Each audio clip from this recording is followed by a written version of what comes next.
Ko maitinsit ūkininkus? Verdam plovą, verdam kopustienę, bus buljono, bus arbatos. Ir dar ko nors gerą dalyką bus. Dar čia tik pradžia. To jau pradėsim kažką mūtinti. Ugnį užkūrėm. O kūrenat kuo? Nu malkom, žinoma. Malkutės, plovas iš avies ar kiaulės lietuviškos? Kiaulės. O kiek žadat išvirti, kiek porcijų? Ogi nežinau, čia dabar jau apie 50, bet gal planuojam dar tada didinam iki 100, iki 150, nežinau, matysim kas čia. O maitinsit ūkininkus ar miestiečius visus? Visus gerus žmonės. Geros valios žmonės, gerai nusiteikusius, geros nuotaikos.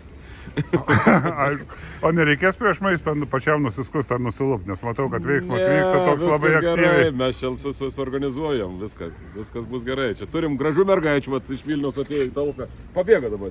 Atėjo televizijai, pabėga. Aišku. Niekas su mumis reikalų nenori turėti. Nu tai, kas nori, kas nenori. Gerai. Ačiū labai, skanaus. Ačiū jums.